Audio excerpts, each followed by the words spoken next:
Et bonjour tout le monde, troisième vidéo de la troisième semaine de la saison 1 pour vous expliquer les nouveautés qui ont été mises à l'ordre du jour à partir de lundi et aussi une nouveauté qui est apparue aujourd'hui. Donc c'est pour ça que j'ai attendu mardi pour vous la faire.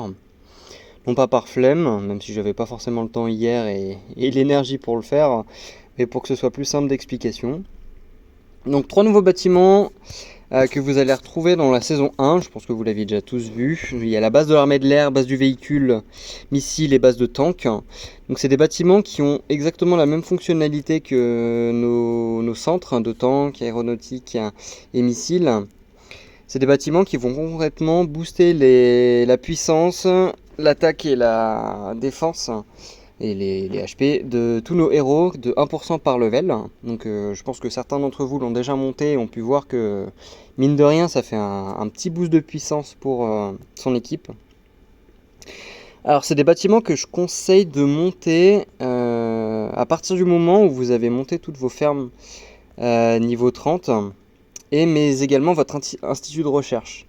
Après, je vous conseille, vous pouvez monter, parce que ça consomme pas tant de ressources que ça, de le monter par exemple niveau 9, chose que j'ai fait. Mais j'attends de finir de le monter niveau 30 pour pouvoir enchaîner sur ce bâtiment-là. Alors monter les autres, je l'ai fait, mais c'est pas forcément quelque chose qui est nécessaire, parce que vraiment votre base d'équipe est la team tank. Donc je vous conseille d'abord de monter celui-ci, même si on va atteindre par exemple au niveau 20 des montants assez faramineux pour l'évoluer, ou ce genre de bâtiments là n'en demanderont pas tant que ça, mais ça reste des bâtiments pour moi qui sont secondaires et pas forcément très utiles à monter en premier. Donc voilà pour ce qui est de la nouveauté, bien sûr elle est là, et quand vous allez cliquer dessus pour les installer, ils s'installeront en bas. Ensuite, deuxième partie de la mise à jour, on a commencé un peu à en parler dans le chat. Vous allez retrouver dans la saison 1 une nouvelle case qui est apparue, expédition en zone de guerre.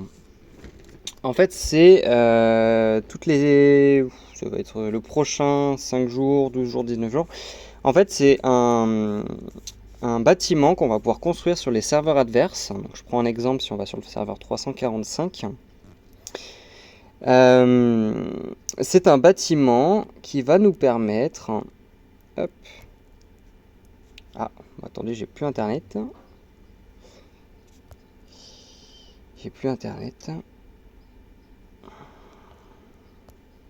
Bon bah super. J'y viens.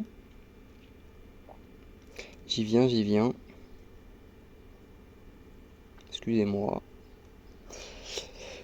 Donc ça charge, je vous explique vite fait. En fait, c'est un bâtiment qui va, un peu comme une base militaire dans un autre serveur, qui va nous permettre tout simplement de conquérir des territoires. Un peu à la manière qu'on a pu faire pour s'étendre sur notre serveur. Ça va déterminer l'emplacement où on va s'installer. Donc vous voyez, vous en voyez un là. Hop. Mais je crois, donc de ce que j'ai vu, on peut uniquement les mettre pour, donc vous voyez c'est vert, on peut uniquement les mettre sur les bases 1 et les bases 2. Par exemple, si je le mets sur la base 2, je vais pouvoir avoir la possibilité de capturer tout ce qui est autour. En fait, c'est comme un prérequis pour nous permettre de capturer, nous étendre sur un autre serveur. Alors, je n'ai pas encore discuté avec les R4, R5 de savoir où est-ce qu'on allait s'implanter. Mais si on fait un peu un check-up sur notre serveur, je crois qu'il y a quelques alliances qui se sont... Voilà. Donc, si vous envoyez un sur notre serveur, le mieux c'est de le détruire le plus vite possible. En fait, une fois qu'on a installé ce bâtiment, on va pouvoir se téléporter autour. Et du coup, faire comme on fait HYJ, à savoir capturer les bases qui sont autour. Donc, on l'envoie un là. Je sais pas si on peut les attaquer. D'ailleurs, c'est une bonne question.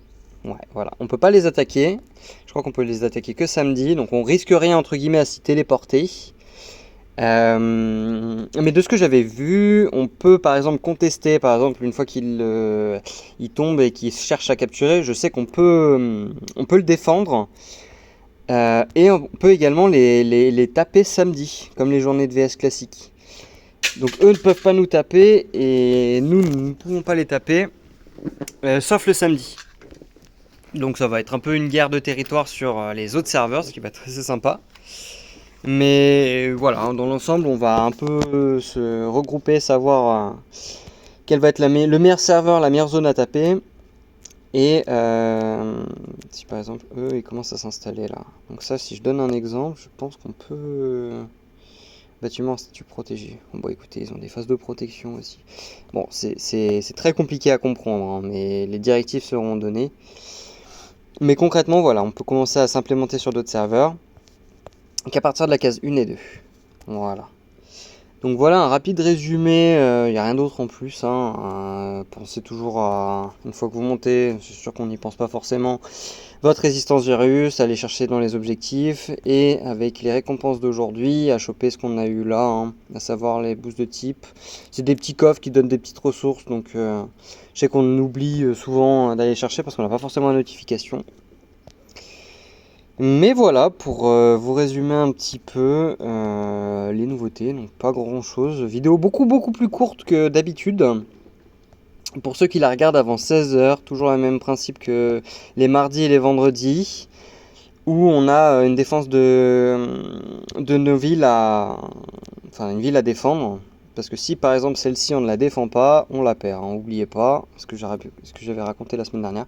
Mais bon, les attaques sont plutôt simples, donc la défense suffit largement, pas besoin de mettre plusieurs teams. Ça va bien se passer avant quelques semaines.